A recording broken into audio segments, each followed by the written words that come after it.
So we are in the process of bleeding the brakes on my Indian Roadmaster. The first thing I did was make sure that this brake fluid reservoir was sitting level, and I actually took a little bubble level, set it on top. You take off 1, 2, 3 little screws. You access the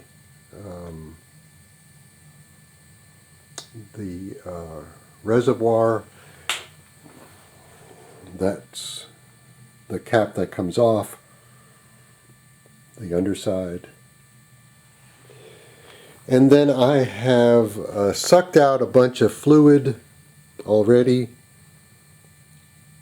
and I started with the left side, because that's what you're supposed to do, is left side of the bike first.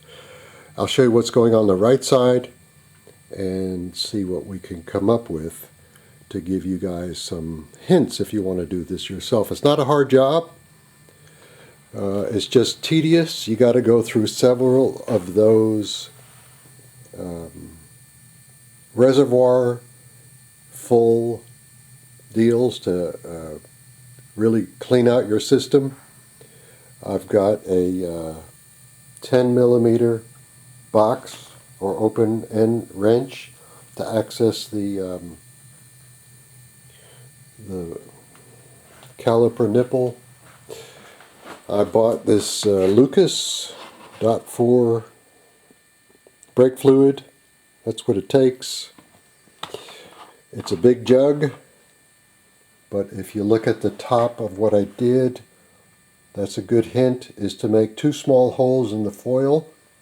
So you got this full jug of brake fluid that's very corrosive, and now you can control the flow of that brake fluid out, and that's why I have these towels around as well.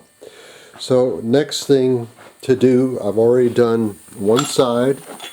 I've already done the left side. So the next thing to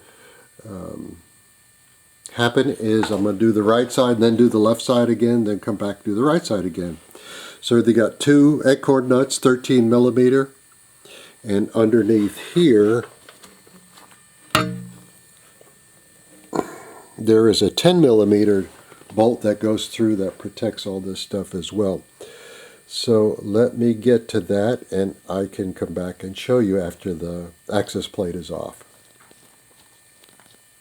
Okay, so that's access plate is removed. The box wrench is already on the brake nipple. This is the section that goes over the brake nipple. And we're about to turn on suction. It might get loud around here, but this goes to my big compressor in the corner of my shop. And reach this suction. And before you open up the bleed screw, you put the suction on so you're not introducing air into the system. And that's about a quarter turn open. And what I did on the left side is I kept adding, there's that compressor, sorry. So this fluid level is dropping. I'm not going to continue filming while it's dropping, but you get the idea. You do this several times. They say 2 cups per side. So I am going to stop filming and then add some brake fluid. I don't know if you could see that or not, but the brake fluid is dropping. I keep adding. I'm not going down and opening and closing the valves. It's just easier this way. I can take care of everything from the top. And after this reservoir, I'm going to go back over to the left side again. Do that a couple times more, and then we'll get on to the rear. Okay, you see we're back buttoned up again. Went through quite a bit of the brake fluid in the container. Got to put the covers back on the front calipers. This, by the way, is 1 quart. 1 quart Lucas .4. The lower or back brake is next, and after I button up the front fenders balances, I'm going to come back, put the bike back in the wheel chock so it can sit upright, because you want your brake reservoir as level as possible.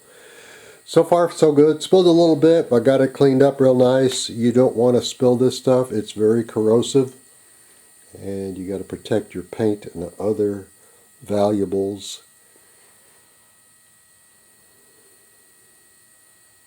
And I'll come back in a bit.